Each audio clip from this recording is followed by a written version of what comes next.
Bonjour Alimatou, est-ce qu'il serait possible de te présenter tout d'abord pour que les adhérents de Terre et Culture Solidaire puissent te connaître? Je m'appelle Alima Toussar, je suis agent de développement communautaire dans le delta du Saloum. Et tes interventions ciblent quel public? Dans quel domaine d'intervention tu travailles?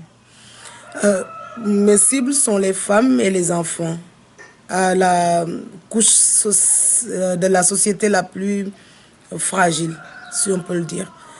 Ben, j'interviens dans le domaine de l'environnement et dans le domaine de la valorisation des ressources. Quelle est ton attache au niveau des problématiques de l'environnement?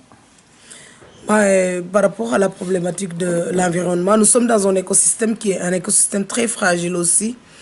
Donc, il faut veiller à ce que la population soit consciente de ça et puis travailler pour que l'environnement soit protégé, conservé et qu'on puisse léguer ça à la génération future.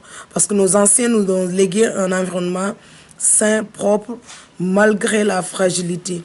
Alors, c'est de notre rôle maintenant de léguer un environnement propre, sain à la génération future. Et puisqu'on a vu qu'on rencontre pas mal de problèmes liés à l'augmentation de la population, au boom démographique, mais on voit aussi que la nature aussi, avec les changements climatiques, est en train de subir des mutations. Donc si on ne fait pas attention à ça et qu'on trouve des techniques d'adaptation à ces changements-là, mais on risque de tuer l'environnement et de se tuer en fin de compte. Tu parlais des anciens, justement. Quelle différence fais-tu avec les anciens, la façon qu'ils avaient de gérer leur environnement et celle que tu peux constater aujourd'hui? Les anciens, ils étaient des animistes. C'était des gens qui étaient très attachés à leur nature, qui aimaient et respectaient et donnaient à la nature une âme qui vit différent de nous maintenant. On n'a plus cette sensibilité-là des anciens. Par exemple, un vieux serret te dira, avant de couper un arbre, regarde en haut. Alors, quand tu regardes en haut, tu verras tout l'intérêt de ne pas couper cet arbre-là. Nous, on n'a plus cette sensibilité-là. Ce qui nous intéresse maintenant, c'est de développer nos activités économiques et d'abattre les arbres. Est-ce que tu penses, moi j'ai souvent entendu parler ici du bois sacré, est-ce que tu penses que le bois sacré était aussi une façon de gérer l'environnement?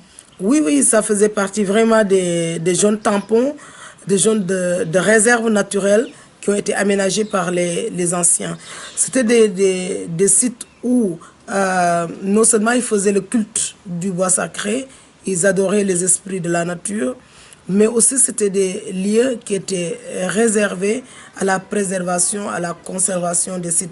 Et c'est pourquoi nous, dans le delta du Saloum, on puisse hériter de ça, parce que cette sacralisation des sites ont fait qu'aujourd'hui, on a pu retrouver cette nature-là merveilleuse. Les anciens avaient ces techniques de conservation. En plus même de la sacralisation des sites, ils avaient aussi des lois et des codes sur lesquels ils demandaient à ce que tout un chacun de la société respecte ces codes-là. Par exemple, l'exploitation en rotation des terres cultivables, c'était des modes de préservation et de conservation de la nature aussi. Il y avait aussi la rotation dans les sites d'exploitation, par exemple de coquillages. Dès l'instant que les anciens exploitent un site à un temps donné, une autre semaine ou un autre mois, ils vont abandonner ce site-là pour aller dans d'autres sites. Et ils ne reviennent plus en arrière que l'année suivante. Et ça permettait au site de pouvoir se régénérer. Donc cette méthode de gestion de l'environnement, nous, on n'a plus. Ils avaient aussi des gouverneurs qu'on appelait Oyalakop. C'est ce qui appartenait à la gestion de l'environnement. Il y avait des gouverneurs pour les eaux, pour la terre et même pour les terres habitables. Ils avaient pas mal de méthodes de gestion et des dirigeants qui étaient délégués à la gestion de ces terres-là. Dans le cadre du projet Un banc, un arbre que l'association Terre et Culture Solidaire mène avec ses partenaires Engie, Panazol, la région Nouvelle-Aquitaine et le grenier des initiatives locales pour le développement, tu as accepté d'intervenir auprès des enfants du conseil municipal de Diofior. Peux-tu nous dire pourquoi est-ce que tu as accepté d'intervenir auprès des enfants? Pourquoi cibler ces enfants-là? Moi, je cible les enfants parce que depuis que je suis dans le delta, je suis revenu dans le delta du Saloum en 2005 jusqu'à présent. Je vois pas mal de programmes qui interviennent dans l'environnement, dans l'éducation environnementale auprès des grandes personnes, mais ça ne donne pas grand-chose. On revient toujours sur les mêmes problématiques, sur les mêmes solutions, mais ça n'avance pas d'un grand pas. Alors, je me dis peut-être que au niveau des grands, puisque ça n'avance pas, si on mise sur les jeunes, peut-être que ça peut avancer avec une nouvelle technique d'apprentissage. Éduquer l'enfant au respect de l'environnement avec les moyens de sa culture. On a pensé que ce type d'éducation-là fera un effet. Par exemple, la personne se sent mieux dans sa langue que dans une langue étrangère. Il comprend mieux sa langue que la langue étrangère. Donc, si on passe par le pont de l'environnement, par la culture, pour pouvoir éduquer aux enfants à l'environnement, je pense que ça peut être quelque chose d'utile. Déjà, hier, on a vu qu'avec les sketchs, les enfants s'expriment très bien. Et les gros termes qu'on utilise en matière d'environnement, écosystème, environnement, on a des termes locaux qui peuvent signifier ça. Donc, on utilise ces termes locaux-là, tout en leur montrant qu'en français, ça se dit comme ça.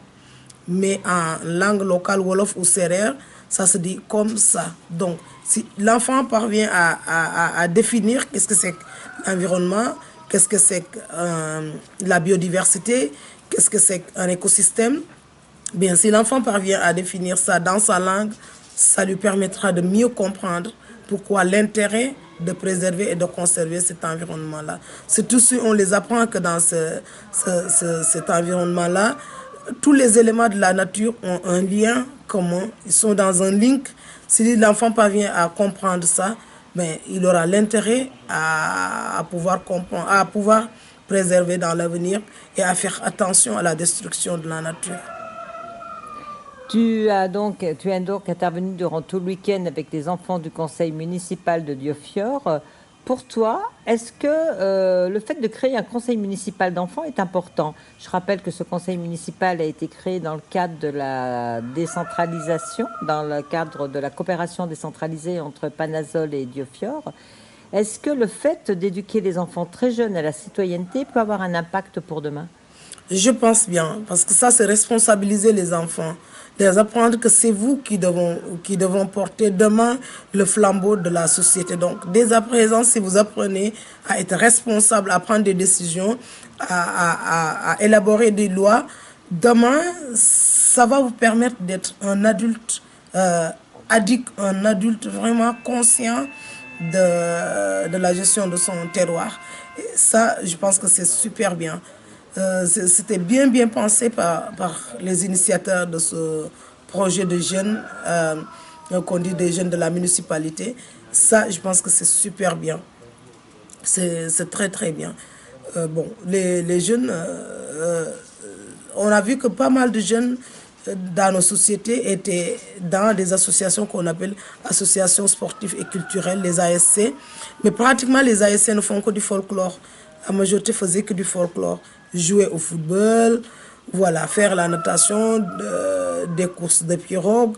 Mais maintenant que les gens ont plus conscience que les jeunes-là, il faut les responsabiliser, il faut les intégrer dans le développement local, parce que c'est eux qui vont hériter de ce terroir-là. Donc, il faut les mettre dans quelque chose de plus de responsable. Alors, ils ont vu que ce serait intéressant de les mettre dans le groupe des enfants de la municipalité.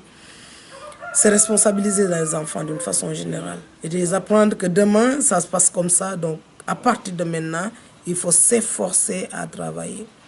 Voilà.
Ulama indena melan wende ta.